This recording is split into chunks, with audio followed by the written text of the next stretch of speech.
ITIL, IT Service Continuity Management. Well, as you know, Service Continuity is one of the 5 books of the ITI Library version 3.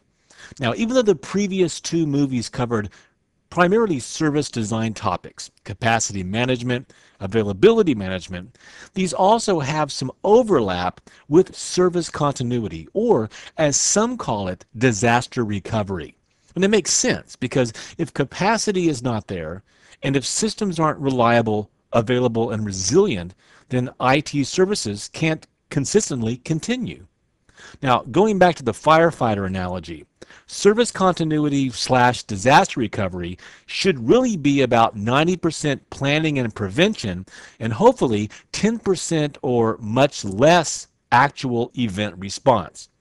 By the way, we're very close to the finish line, so you might be tempted to kind of rush through these final 2 nugget movies, but please don't do it. If you think about service continuity management, disaster recovery, and security management, that makes up a huge chunk of a corporate security policy. So you really don't want to rush through these last 2 movies. It's all extremely viable and important information and critical to your success as an ITIL professional. So without further ado, let's take a look at IT Service Continuity Management. In this nugget, we're going to get an overview, first of all, of IT Service Continuity Management. Then, we'll look at different types or categories of disasters. We'll take a look at the 4-phase process of ITSCM. And then finally, some costs and potential pitfalls of security continuity management. Well, as I've already mentioned, continuity management is also referred to as disaster recovery.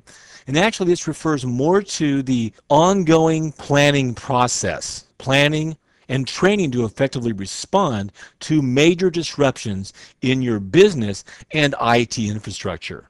This involves working towards an IT service continuity plan, defining the steps necessary to recover one or more IT services. This plan is also going to focus on the things that will trigger an official response or an escalated disaster. It'll also look at the people that are involved and the communication process as well. It should be part of, and as we're going to look at this later on, it's going to be part of a business continuity plan. So you can look at this as circles that are overlapping, okay? It consists of business continuity planning and overall continuity planning. Remember, a disaster, this goes well beyond just an incident or a problem. We're talking about something that can actually stop the operation of our business or organization. So in a nutshell, IT service continuity management is an overall process that's responsible for controlling and managing all of the risks and vulnerabilities that could seriously impact IT services in general. At the very least, we want to make sure that your IT service provider is going to provide at least the minimum level, of agreed service levels, the lowest common denominator. Anything less than that really falls into the category of a disaster. Like I mentioned, like a firefighter, the emphasis is going to be on disaster prevention and avoidance of the disaster instead of what we're going to do to handle all the many disasters that we're going to be dealing with. So we're going to support the overall business continuity management, which is a higher level process that's going to involve people way up in the organizational flow chart or the org chart, however you want to look at it. It deals also, to a lesser degree, with actual restoration and recovery of IT services. So the bottom line is, if a disaster occurs, we want to do 3 things. 1, we want to make sure that we can manage the recovery of our services and our systems. 2, we want to make sure that we lose less service availability time and provide better continuity to the users in case of a disaster. And 3, minimize any interruptions to the business activities. No one likes to think about the different ways you can, collapse your business and run into catastrophic problems, but you do need to sit down sometimes and do inventory on the different types and categories of disasters that are out there. Part of the process of risk assessment is kind of looking at where your company is, its location, weather patterns, history, and find out the types of disasters that can occur to your business, to your organization. So we want to understand the different categories here, different types of disasters. Of course, fire is a big one. Flood, and not just flooding from, let's say, storms or a hurricane, but also water damage that can be done with, broken pipes, water heater problems, things like that. Lightning is another disaster. This can cause physical damage and, of course, electrical problems as well to all of your systems. Tornado is a disaster, but also just simply high winds as well. Along with winds, people don't usually realize that dust storms, not just the wind that comes with dust storms, but the dust itself can also wreak havoc on systems. So you might want to put along with wind, dust storms. Burglary, obviously theft of equipment, theft of software, theft of intellectual property, corporate secrets, all these things would be a disaster. Vandalism, overall violent acts, maybe murder in the workplace that happens, suicide in the workplace. These types of things can cause lots of problems for morale. They can cause bringing in levels of law enforcement that we really don't want to see in our organization. Obviously, as of the late 90s and 2001, we've got problems with terrorism, and being able to analyze whether your company is vulnerable to terrorist acts is something you need to evaluate very early on in the planning process. Sabotage from competitors or from vandals, sabotage to systems. This can be come in the form of security attacks. We'll talk about those down here. But security attacks and sabotage, power outages due not only to lightning, but due to brownouts or blackouts in your area, problems on the grid. Brownouts aren't total outages, but these are temporary outages of power. Power surges can occur as well. Basic hardware failure, failed power supplies, for example, total system failure to servers and server farms. Security attacks like denial of service attacks on your system and access attacks. Again, we have to deal with internal attacks and external attacks, as well as structured attacks or unstructured attacks.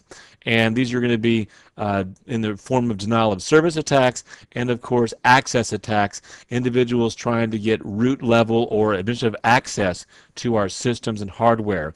These are all types and categories of disasters. These are the type of things you need to evaluate for your company to see if your business is vulnerable, how vulnerable, and what level of risk are you willing to accept to these types of disasters.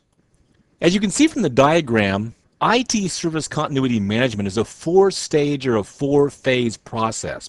The first phase is called initiation. This is where you basically initiate the business continuity management plan or activity. There's really two aspects of that. First of all, you're going to define the scope. Defining the scope of service continuity really involves four aspects. Let me jot these down. When you define the scope, you're going to first define the policy as soon as possible and communicate it throughout your entire organization, with management showing a deep commitment to the policy. Then you'll define the scope using relevant areas. You're going to isolate the relevant areas of your organization where continuity and disaster recovery has to be applied.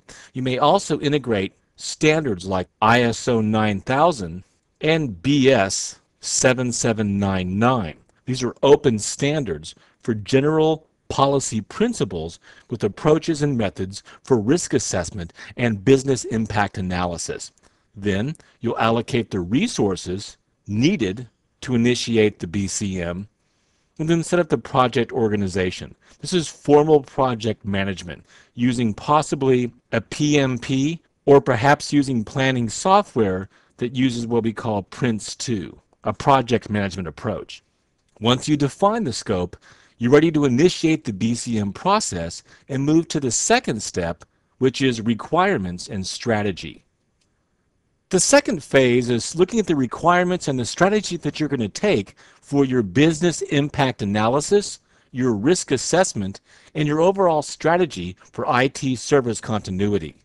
You'll identify all the reasons that your organization is including IT service continuity management into the policy, and identify the potential impact of all the possible disruptions of services. If your company cannot survive without IT services, then you'll be looking mostly at prevention. If you can survive for a period of time without IT services, then you're going to look primarily at restoring services as your highest priority. Most companies will have to strike a balance between restoration and prevention, and that's where the business impact analysis comes in, isolating the impact of each of the threats and vulnerabilities and disasters that can occur at your company or organization. This means assessing the impact on your services and your overall IT infrastructure. In addition, you're going to perform risk assessment. And this takes a look at all of the potential risks that we saw earlier, the different categories and types of risks, and assessing the vulnerability of your organization and what amount of risk your company is willing to take in a case-by-case basis. You want to provide management with valuable information to identify threats and vulnerabilities, as well as the relevant prevention measures and countermeasures that you're going to take. Remember, a disaster recovery plan is usually very expensive. So you should first consider the prevention measures and see if they're within your budget. Sometimes a company will just rely on their insurance as opposed to putting in a disaster recovery plan. Along with risk assessment goes risk analysis, which typically has 4 steps. Let me jot these down for you. The first step of risk analysis is to identify the relevant assets or IT components. These are things like systems, servers, facilities, data, appliances. You have to have effective asset identification to make sure that you know who the owner and the purpose of each component is. It must be well documented. Then the second step is to analyze threats. Analyze threats to those documented assets. You also want to estimate the likelihood in terms of maybe high, medium, and low that a disaster will occur and affect that asset. For instance, identifying how an unreliable power supply or thunderstorms may affect a certain asset. If you live in an area that's prone to flooding or high water, you want to do that as well. The next step, the third step, is to identify and classify the vulnerabilities of each one of those relevant IT components. Identify them, classify them. And then finally, you want to evaluate and estimate the risk of each one of those IT components in the context of risk level. All of these different steps go into the process of risk assessment. Now realize, these are rudimentary and basic approaches and looks at business impact analysis and risk assessment. Those are really huge topics. For the sake of the ITL foundations, you want to have a basic understanding and definition of these particular strategies. So in a nutshell, business impact analysis, or BIA, is the activity of business continuity management that identifies and recognizes critical business functions as well as their dependencies on other components and other IT services. Dependencies may be things like other employees, people, suppliers, processes, services, things like that.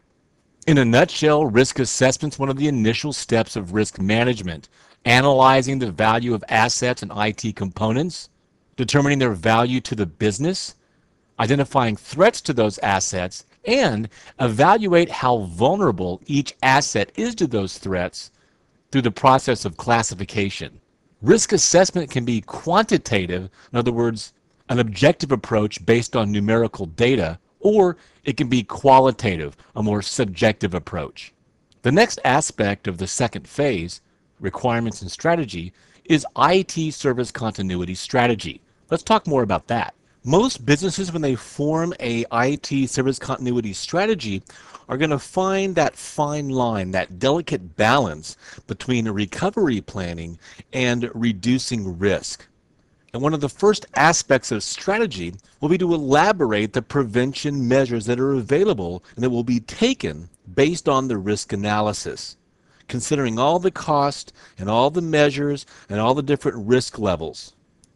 These prevention measures are things that Address earlier risks, for example, of reducing the ability of dust to get into the equipment, protecting against low temperatures or extremely high temperatures, fire protection, protection against power outages and power surges, burglary, theft, terrorism, all those things.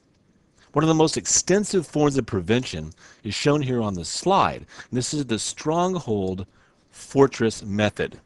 This method is going to eliminate most of the problems, most of the vulnerabilities, kind of by building a bunker for your organization, having its own power, its own water supply, etc. The stronghold fortress approach is great for large computer centers that are really too complex for a full-blown recovery plan, like moving to off-site recovery in case of a disaster. Often, organizations will combine a stronghold fortress approach with what's called skirmish capability. Let me jot that down. In other words, having a team in place and the organizational capabilities to find a problem, to isolate it, to go to where the problem is, and then to quickly and promptly deal with it before it spirals out of control. Another key aspect of continuity strategy is to select and choose your recovery options. This means who are the personnel, what people are to be part of your disaster recovery team. You need people from all over the organizations with a wide variety of skill sets.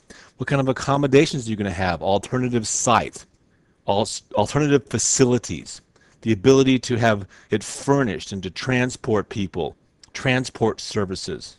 You need the essential staff in place if you're going to move off-site during disasters. You'll need to have IT systems in place, separate IT systems and networks, either using portable systems or backup systems. Support services, that includes things like electricity and water, telephone services, mail services, delivery services, whether it be UPS, FedEx, courier services, those kinds of things, and the ability to do archiving and storing safely documentation, paper-based systems, reference materials, manuals, training manuals, copies of all of your software, those types of things, filing systems. What are your viable options for disaster recovery? Well, one option is not to respond at all, which some companies will choose to do, even though very few can afford to do this. Basically, do nothing and wait for the government to come in and fix the problem for you, or let insurance take care of it, those types of things.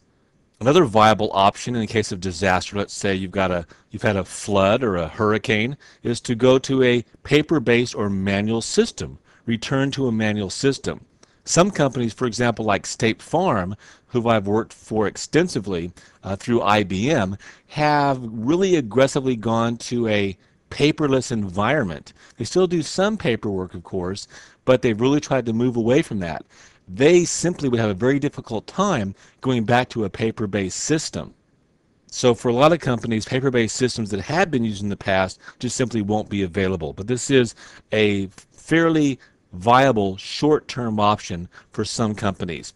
Also, you can rely on a reciprocal relationship. This is an arrangement between two organizations that have the same type of hardware and possibly software. They agree to provide each other with facilities in case of a disaster. So you've got two companies and they have an agreement and says, you know, if one of us has a disaster problem, we're going to rely on you to give us facilities, to give us support services, to give us archiving areas, access to network and IT systems. This is going to tie into the capacity management team greatly, making sure that you have the capacity to be there for the other partner organization, not just so much are they going to be there for you. Remember, this is a bilateral relationship here, so keep in mind that this option is not as attractive as it used to be because today there's so much distributed computing that it makes it very difficult for two companies to actually share processing power, their high availability systems, and those type of things. Another option is what we call cold standby. The cold standby option is known as gradual recovery. Okay, if a business can go without IT services for, let's say, 48 to 72 hours, you would have an empty computer room at an agreed upon fixed facility or a mobile facility, maybe a mobile computing center, that comes to the business's site, and you use this as a recovery option over the course of 42 to 72 hours. This is a cold standby option. A warm standby option is also referred to as an intermediate recovery option, where you get access to a similar operational environment where your services can continue normally after a very short changeover period, typically 24 hours on the low end to 72 hours on the high end. This option of warm standby really has three different scenarios. It has an internal, an external, and a mobile option. In other words, the warm standby facility is either internal at your campus, external off campus, or in a mobile facility, like a converted mobile home, for example, or a couple of tricked out vans. The hot start, hot standby option gives you immediate or very rapid recovery of services, typically in less than 24 hours. This is expensive because it provides an identical prototypical production environment. It basically mirrors the data and mirrors all of the systems and the services, possibly even mirroring the entire production process in real time at the same time. And this would be a close cooperative venture with availability management, the hot start, hot standby option. Typically, most contingencies are going to use this final option here, which is a hybrid approach. Based on your budget, based on your resources, it'll be some combination, depending upon the department, depending upon the mission criticality of the service or the infrastructure, some combination of cold standby and hot standby or hot start, combination of warm and hot, or maybe a few areas have a reciprocal relationship. Maybe one area can fall back on a paper-based system or a manual system, like HR, for example, could fall back on a paper-based system if they needed to for a week. A hybrid approach. These are all parts of your IT service continuity strategy. Let's go back to that diagram now. Returning back to our IT-SCM process, we can see the third step implementation actually has 6 actions or 6 activities. The first is organization and implementation planning. Step 2 of implementation is to implement standby solutions. The third is to develop your recovery plans. Fourth is to implement risk reduction measures. 5, develop the procedures. And 6, do the initial testing of the implementation. Obviously, the first activity is a very crucial step in continuity management. Hopefully for your organization, planning, testing, and practicing is all you'll ever really have to do. You won't ever have to do a disaster recovery process because you'll be spared any disaster. That's what we're all hoping for. But some businesses and organizations will experience disasters, so all of this has to be put in place. There's really 3 tiers of recovery that are going to be looked at. First of all, you have to recover the executive tier, the executive level. That's the overall authority and control for all of the efforts. You've got a coordination tier, which is kind of the overall organizational deployment. Then a recovery tier. The recovery tier actually involves the individuals and the teams that are responsible for implementing the recovery plans that you develop here in this third phase. Organization and planning involves coordination planning, key support function planning, and recovery team planning. You'll also have several formal plans like the emergency response plan, a salvage plan, vital records plan, maybe crisis management and public relations. All these things have to take into consideration. Then you'll implement your standby solutions. This is assuming that you've got standby arrangements in existence. And this goes back to your IT service continuity strategy. What option have you chosen? If it's a hybrid option or a combination, which combination are you choosing? Cold site with reciprocal arrangements with some hot site? Okay, implementing your standby arrangements. Organizing all the standby facilities and the equipment, the infrastructure, managing your contracts and agreements with third-party individuals. These are your contingency options from stage 2, requirements and strategy. Then, of course, you'll develop your recovery plans. This is actually going to be a set of written plans that a steering committee or strategy team will put together. One of the main aspects of this recovery plan is proving to the executives or the management that you can effectively execute all the deliverables of continuity management. So this may take a little bit of campaigning, but you've got to prove that your plan is going to work in case of a disaster. Probably you may be using case studies from past events, case studies from Katrina or information from FEMA, for example. And then, of course, the fourth option here is to implement your risk reduction measures. Again, this is going to be a balance. Remember, most organizations are going to be a balance between risk reduction measures and actual disaster recovery. Typical measures here would be things like providing power supply, fault-tolerant systems, failover systems, off-site archiving and storage, duplicating data storage, duplicating applications, having spare equipment, spare modules, spare power supplies, those types of things. Then you'll develop the procedures in the fifth action here. Have all of the team members, all of your technical people, all of your IT people who are unfamiliar with systems, maybe to go through the process to practice restoring the systems. This could be a combination of awareness and training and getting into some lab scenarios where you train personnel to go through the process and go through practice scenarios of restoring systems. You should have detailed procedures in place and available as necessary. And then finally here, the last aspect of implementation is the initial testing. This is the critical part of your overall IT service continuity management strategy. It's the really only way that you know that the strategy that you've selected, that your scope, that your BIA, that your risk assessment activities have been adequate and accurate, that your IT service continuity strategy options are correct, and that all phases of implementation have been properly put in place. You've got to do a logistical business recovery test and make sure that all of the procedures in place are actually going to work in the real world. And then finally, the fourth aspect is operational management, ongoing operational management to provide assurance to all people in the organization that you can survive a catastrophic disaster or a catastrophic failure. Since your organization is in a constant state of change and modification, that means your continuity plan also has to be changed as well because it can rapidly become outdated. Changing the level of resources, including it in all the major decisions of your organization, keeping service continuity relevant, pertinent, and ready. This kind of assurance is going to include education and awareness programs, ongoing training, review processes that review the business and IT and the synergy between IT, your business goals, and service continuity. Ongoing testing, maybe on a quarterly basis, a semi-annual basis, an annual basis.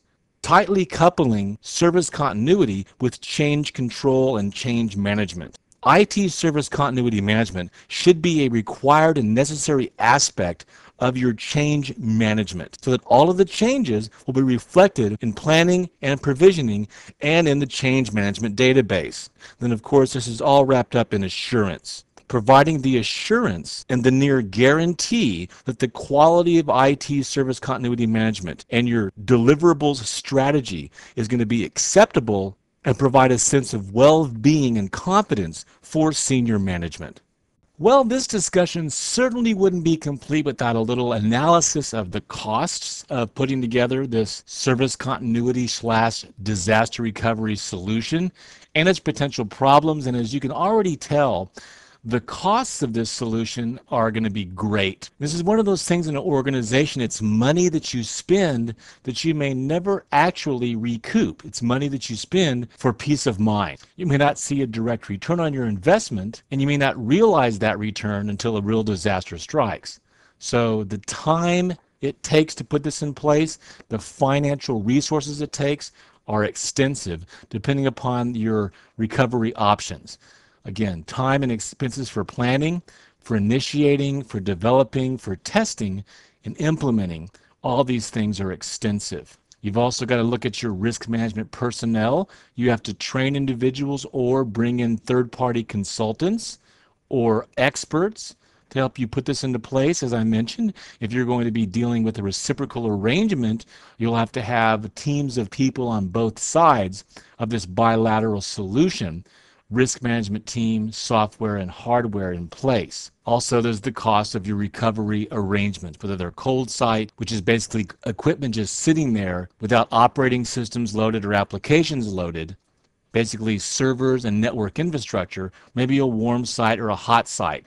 The hotter it gets, the more expensive and time consuming it's going to be. Keep that in mind. Those are the costs, which are great, and there's also some potential issues. For example, do you have the resources available now and commitment from management and team leaders to put this recovery option in place? How does this fit into your budgeting strategy? Many times as you're creating your budgets, you think a lot about the existing equipment needs, maybe future growth needs, but sometimes we don't consider service continuity and disaster recovery as part of our budget. And this can be a huge aspect of our budget. And as I mentioned, many times we don't see the return on investment unless disaster strikes. That's why many organizations will just simply rely on insurance, willing to take that risk rather than spend the money. There's also problems in assessing the recovery sites themselves. Many times you don't actually get to fully test the recovery site before a disaster strikes. So there is some element of the unknown there.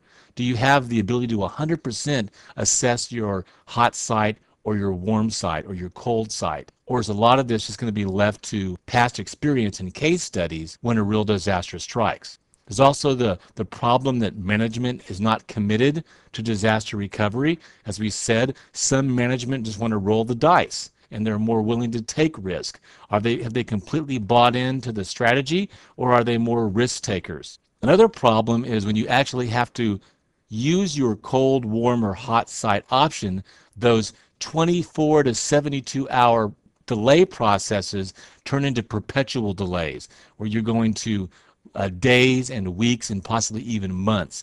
That can be a huge problem. The costs can skyrocket. It could bring your company down to its knees. Another challenge is that of black boxing, and the process of black boxing is where your IT service provider basically says, look, I have this agreement with you, but I'm going to abdicate responsibility and give up control to some other third party. In other words, I'm going to outsource this to somebody else. The organization spent a ton of money on IT systems, on IT services, and it's outsourced a portion of the operations to a supplier or to a service provider. Management expects the money they've spent to ensure their recoverability, only to find out that this is part of it's been outsourced, which is going to cause greater delays, even perpetual delays. Another potential problem for companies is just simply the lack of in-house IT expertise, the lack of familiarity with recovery, the lack of experience with disaster recovery and continuity management. And then an overall corporate lack of business familiarity and awareness is also going to cause problems. Why? Well, if you have to duplicate or replicate your business in another site, either an off-site location or a mobile situation, and you aren't really familiar with the business or have an awareness of how the business works, you're going to have a lot of problems duplicating and replicating that business environment in another site. So these are key aspects, potential costs, and potential problems of IT service continuity management. Well, in the second to last nugget movie of the ITIL version 3 series, we looked at 4 key topics. First of all, an overview of ITSCM, IT Service Continuity Management. Oops, let me fix my T here. And then we looked at the different categories and types of disasters. We kind of went through a laundry list of those. You need to know that information when you put together your strategy. We looked at the 4-phase process in great detail of ITSCM. And then finally, some of the costs and potential issues with deploying and implementing an ITSCM solution. I hope this CBT nugget has been informative for you. I want to thank you for viewing. We'll see you in the final nugget of the ITIL series.